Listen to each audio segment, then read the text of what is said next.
Nora, the cranberry sauce isn't going to stir itself. My Aunt Marlene's voice pierced through the warmth of the kitchen like an ice pick. She was standing by the stove in our family's farmhouse in Vermont, wearing a pearl-buttoned sweater and an apron that said, "World's Best Chef," a title I wouldn't have given her in any sense. I was home from college for Thanksgiving, supposedly to enjoy a few days of peace after midterms at NYU. But ever since I stepped through the door, it had been one passive-aggressive command after another. "Coming," I mumbled, closing my laptop. I had been reviewing an ethics case study for my pre-law seminar, but clearly that was a cardinal sin in Marlene's house. "My name is Nora Ellison. I'm 22 and a senior on full scholarship. Law has always fascinated me, not just the rules but the way people twist them when they think no one's watching. I used to think family was an exception to that rule. I was wrong. My aunt had moved into my late grandfather's house a few months after his stroke. At the time I thought it was sweet. She was the only sibling who lived nearby, and everyone praised her for taking care of him during those last difficult months. But ever since he passed in July, things had shifted. She stopped answering my calls, stopped inviting me to family meetings. She told me the will was simple and nothing for me to worry about. That last part stuck with me like a thorn. You know, if you spend half as much time helping as you do staring at that computer, you might actually impress someone someday, Marlene muttered loud enough for everyone in the room to hear. She didn't look at me as she stirred the sauce, just kept clicking her tongue and clanging the spoon against the pot. I bit back a sharp reply. It wasn't worth it, not in front of my younger cousins, not in front of her perfectly decorated dining room. The smell of sage and roasting turkey filled the air, but underneath it all was something sour. Something off. I glanced around the house, the same one I used to spend summers in with Grandpa Henry. The old rocking chair in the living room was gone. So was his book collection, his hand-drawn maps from his days as a park ranger. The house looked the same, but it didn't feel like his anymore. And Marlene? She was suddenly acting like she owned everything. Literally. That's when my phone buzzed.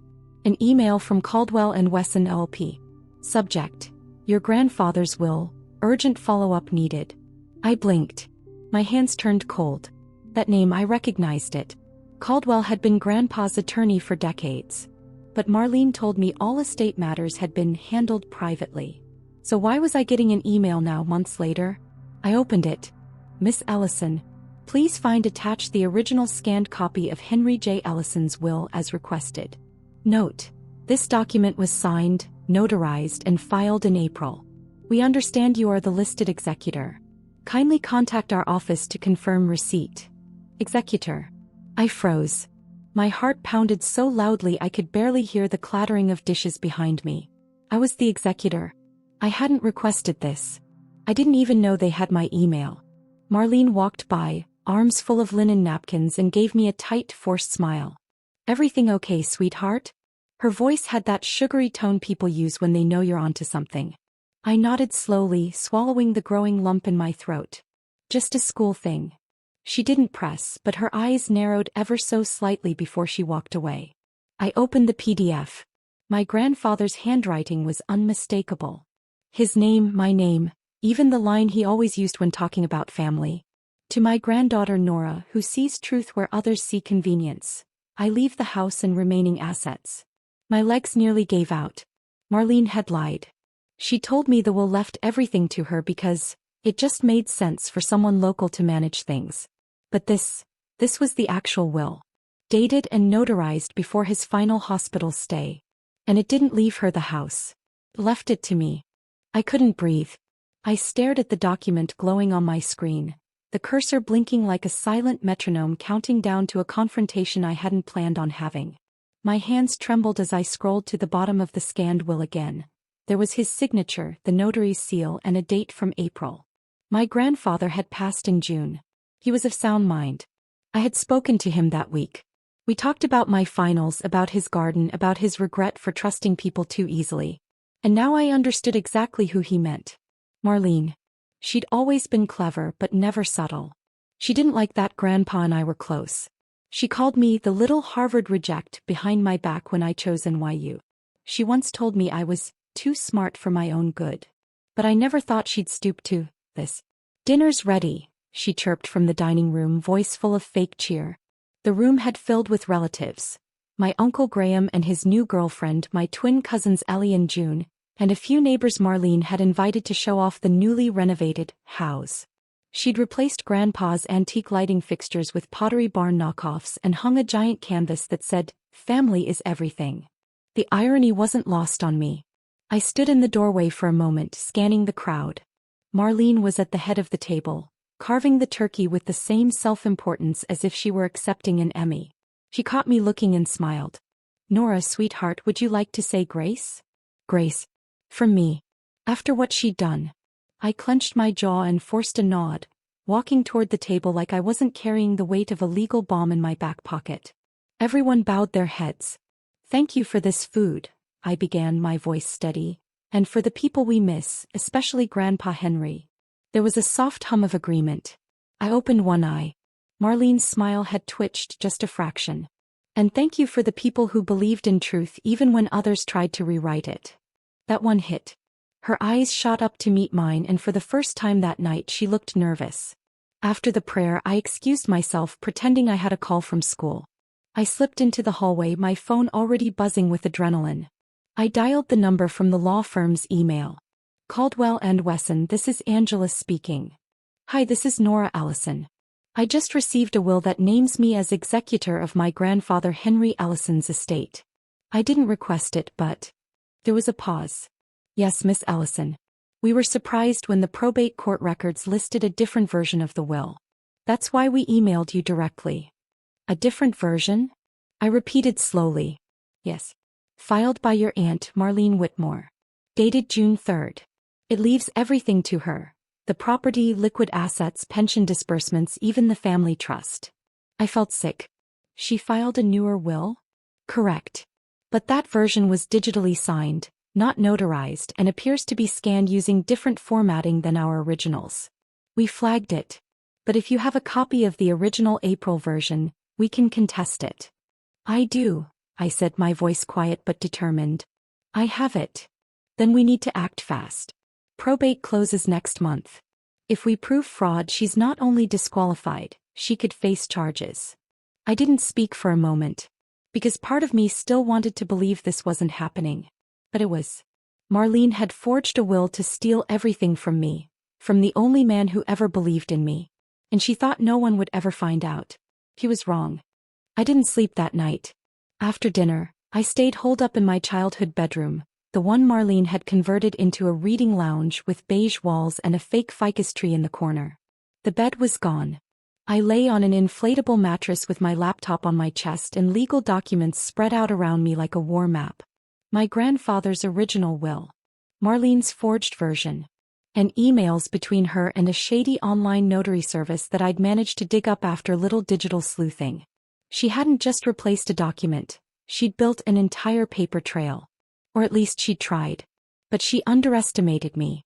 By 2 a.m. I had a full report typed up with timestamps, discrepancies, and metadata inconsistencies between the two wills. Her version had a signature pasted in as an image file. It even used a different font than his actual documents. Calibri, not Times New Roman. That might not seem like much, but to a probate court, that's a red flag waving in the wind. At 7 a.m. I took a screenshot of the will and texted it to her with one line. "Hey Marlene. Did you forget I was Grandpa's executor?" I didn't get a reply. But 10 minutes later I heard fast footsteps downstairs. A door slammed. Her car engine roared, and just like that she was gone. By the time I came down for coffee, my Uncle Graham was pacing the kitchen in his socks. "Did something happen?" he asked. I shrugged, feigning confusion. "She said she had errands." I could feel the shift already. Marlene was running scared. But this wasn't over. Not yet. That afternoon I drove to Caldwell and Wesson's office in Burlington. It was a tall brick building tucked between a bank and a bakery, the kind of place where secrets came to die in manila folders. Angela met me in the lobby and brought me upstairs to a glass-walled conference room. She was a few years older than me, with sharp glasses and a voice that said, "Don't waste my time." I handed her a flash drive. Original will. Dated April. Notarized. I checked the notary registry. It's legit.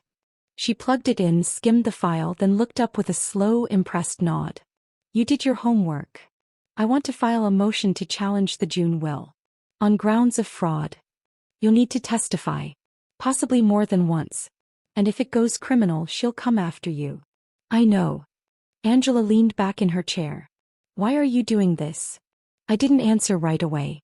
Then I reached into my coat pocket and pulled out an old photo. Me, age 9, sitting in Grandpa Henry's lap, holding a fishing pole. His smile was real. So was mine. Because he trusted me, I said quietly. And she spit on that. 2 days later we filed the motion. The judge reviewed the original will and froze the estate proceedings. Marlene was served with a court summons at her tennis club. According to Angela, she nearly fainted. Apparently, she'd already started liquidating furniture and transferring money from Grandpa's accounts she legally didn't even own yet. The court called it premature activity under disputed documentation. I called it stealing. He called me that night. You ungrateful little brat. Her voice was low, furious. You have no idea what you've just done. Oh, I think I do, I said calmly. I'm defending Grandpa's wishes. And you're going to need a good lawyer. She hung up. I stared at the phone for a while. Then for the first time in months I smiled. 2 weeks later I walked into the probate courtroom wearing the most professional outfit I owned, navy blazer, pencil skirt, and the same flats I wore to my college interviews. My heart was pounding but my posture didn't show it. I spotted Marlene across the aisle instantly. She was seated with a high-powered estate attorney from Boston. Some guy with silver cufflinks and a condescending half-smile. She didn't look at me but I felt her eyes on me the second I stepped in. Angela leaned over and whispered, "She's trying to settle." Quietly. Her lawyer submitted a private offer this morning. Settle? Asked surprised. Like, give up the house? Angela smirked. No. She wants to keep the house and offer you $25,000 to walk away quietly. I stared at her. That place is worth $1.2 million. Exactly, she said. It's a bribe, not a settlement. I swallowed my anger and focused on my breathing. In through the nose. Out through the truth. The judge, a wiry woman in her 60s with readers perched at the tip of her nose, entered the courtroom and we stood. Let's begin, she said.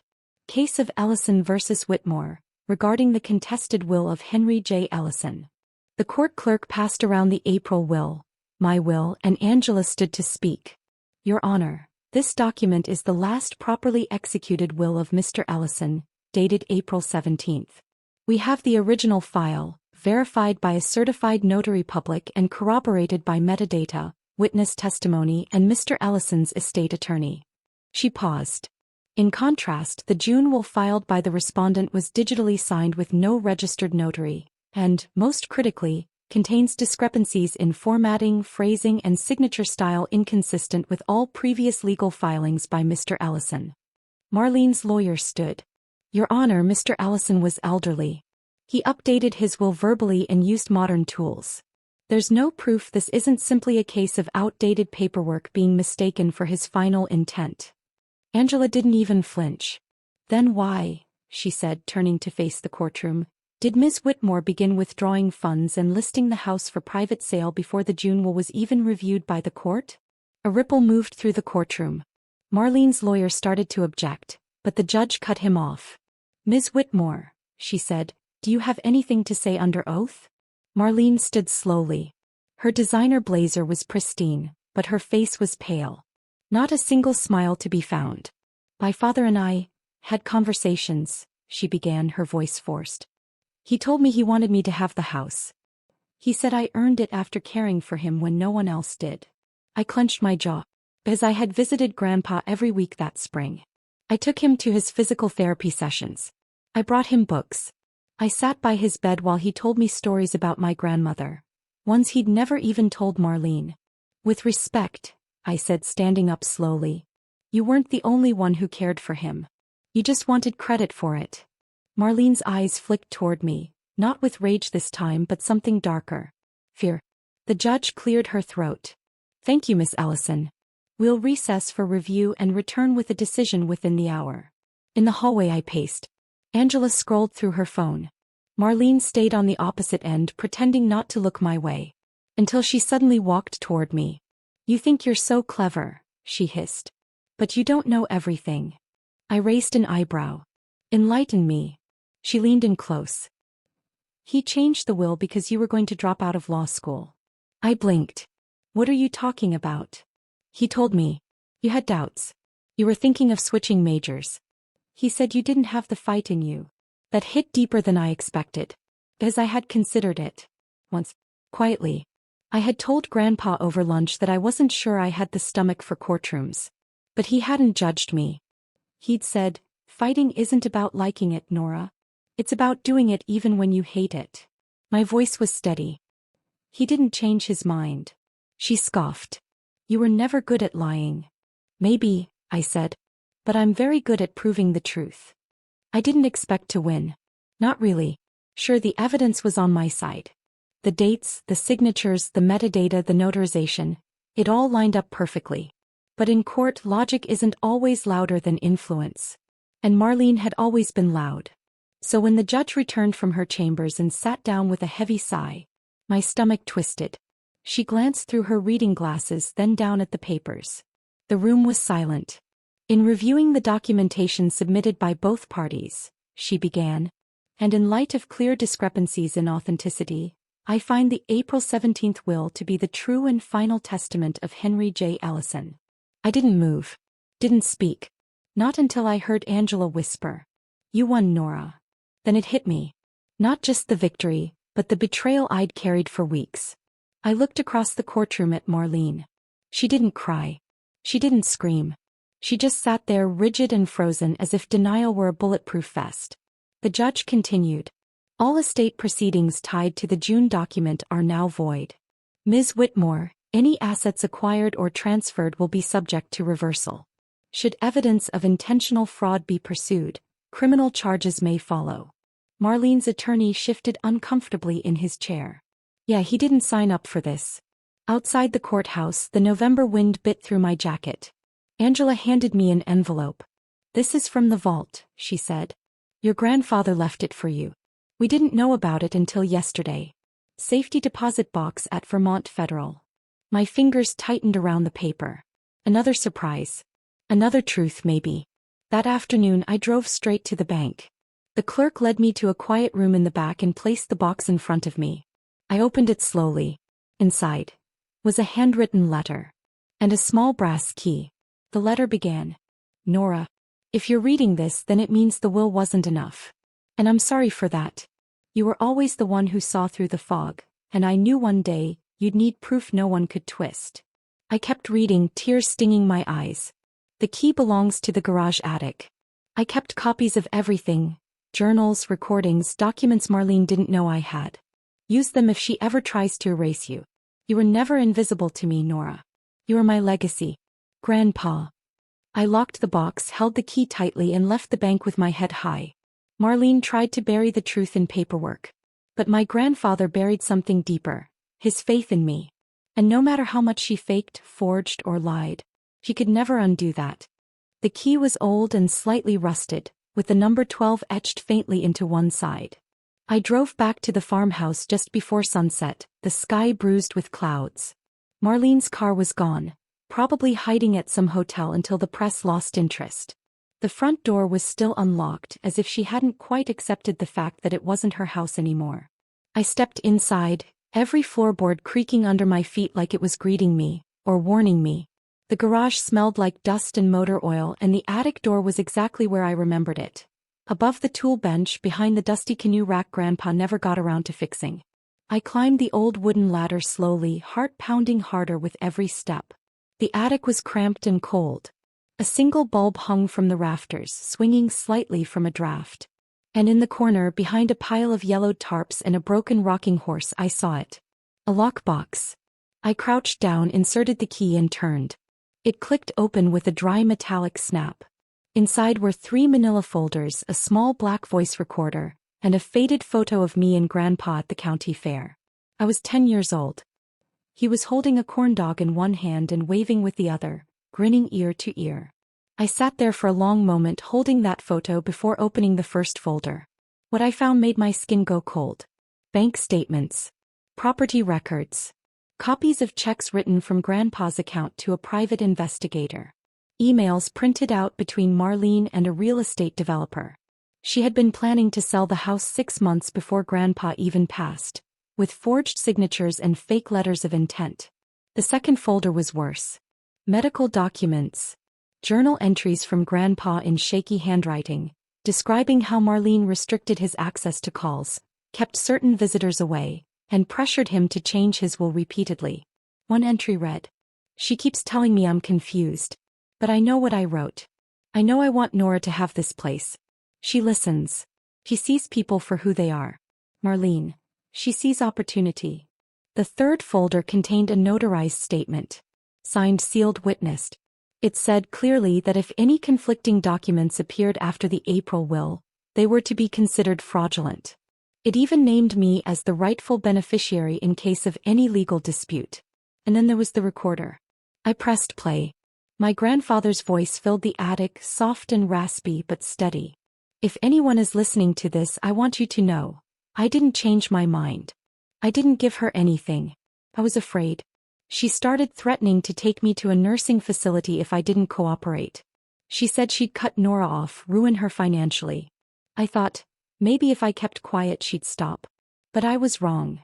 He paused, then added, "Nora, if you find this, I hope you know, you were never a backup plan. You were always the one I trusted." I couldn't stop the tears this time. Not out of sadness but out of clarity. I had everything now. Not just legal proof. Not just leverage. I had the truth. And I planned to use it. Marlene showed up at the house 3 days later. I heard her car before I saw it. That familiar hum of her black Mercedes pulling into the gravel driveway like nothing had happened. I was in the kitchen sorting through Grandpa's old mail when the door opened without a knock. She walked in wearing sunglasses, a beige trench coat, and that same smugness she wore like perfume. "You've made your point," she said, not even bothering with hello. "You've embarrassed me. Publicly. Are you proud of yourself?" I stared at her for a moment before answering. "No. I'm not proud of any of this." She scoffed. "Then why didn't you just accept the offer? I would have given you more. Quietly. No drama. No lawyers." "Because Grandpa trusted me," I said. "And you lied to him. You lied to all of us." Marlene removed her sunglasses and tossed them onto the counter. "You think you've won, Nora, but you haven't. You don't understand how this works. That court decision won't matter once the public hears my side. You think they'll side with the college girl or the daughter who cared for her dying father." "I have recordings," I said calmly. "I have his journals. I have financial statements. I have notarized documents and a legally protected will." Her mouth tightened. "And I have the truth," I added. There was silence. For the first time since all of this began, she didn't have a comeback. No condescending remark. No legal loophole. Just silence. Then she laughed, bitter, hollow, sharp. "You really are your mother's daughter," she said. "Stubborn. Predictable." She turned toward the door. "I'll be contesting the house valuation," she called out. "You'll be hearing from my attorney." "You already lost," I replied. "Keep wasting your money if it makes you feel in control." She paused in the doorway and looked back at me, her eyes narrowing. "You don't get it, do you? Even if I lose, I win. Because you'll carry this mess forever.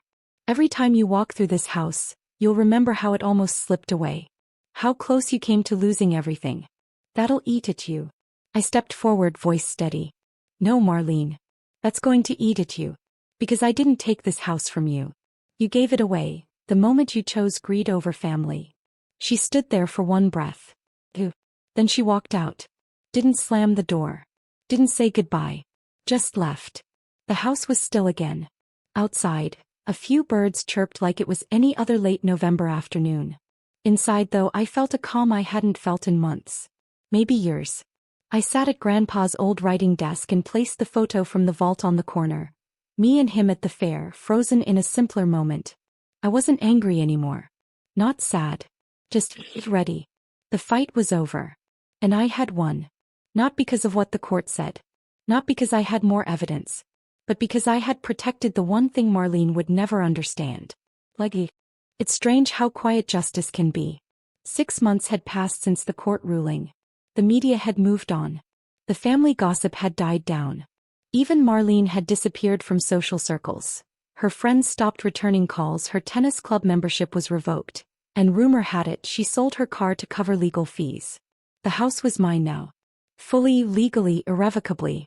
And still, sometimes I'd wake up at 3 a.m. half expecting to find a forged letter in the mailbox or a subpoena on the front step. Trauma doesn't leave all at once. It peels off in layers. But healing does too. I had restored most of the house to how Grandpa had kept it.